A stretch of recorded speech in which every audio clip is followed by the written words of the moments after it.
it's weird, but before my diagnosis, Sheila and I used to laugh about, people talk about glass half empty, glass half full. I Yeah. didn't even have a glass.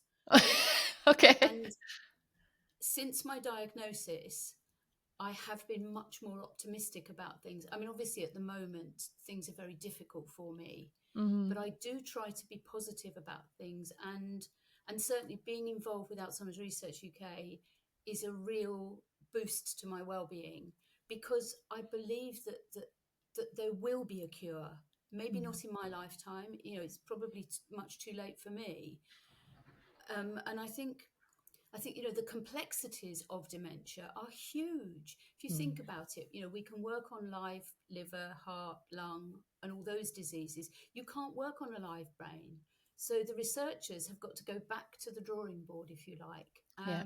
But they are all doing that. And behind the scenes, there is a huge amount going on in research, with little breakthroughs every so often, little glimmers. I know that the latest drugs that aren't available to us, there's a huge amount of frustration around that. But at least those drugs have now been developed. It's a start.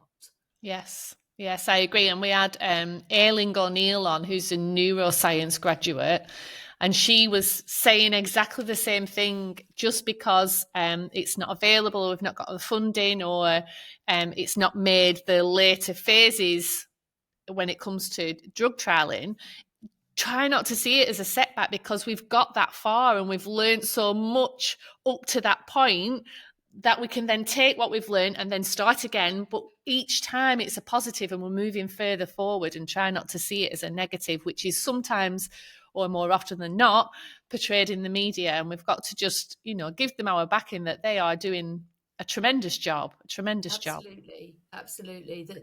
And they are working tirelessly. There are so many researchers out there who are working on dementia, all the different types of dementia. And that's the other challenge for them. It isn't just one disease. It's hundreds of diseases, sometimes mixed dementias, Yeah. sometimes linked with Parkinson's, etc. So they have a huge challenge. Yeah, there's a lot of complexities there that we probably don't understand as well. Mm, So when mm. they said you've gone from being not having a glass to a little bit, what do you think what changed there? What was it? I think I think the involvement with the charity and realizing that I have a story to tell and I can make a difference. That sounds incredibly worthy, but it's really good for my well-being to be able to share my story, to share my experiences, and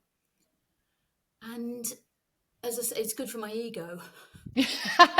Well, why not? And it's Exactly. it's it's using your experience for a purpose, isn't it? Yes, yes. I think Yeah. everybody wants to feel that they have some purpose, Yeah. and obviously my current situation, I am struggling a bit with my purpose, if you like, having lost Sheila, but I think it's coming back, and I'm beginning to get back involved with the charity and starting to do things again, and I'm getting a good buzz from that. What do you enjoy most? What sort of things for the charity do you enjoy most?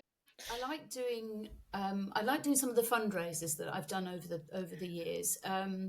I mean, I've done ridiculous things. So the first fundraiser was running the London Marathon. Yeah. I've run 2 half marathons. Not quite as vain as Scott about his hair. I've had 2 tattoos of the charity's logo.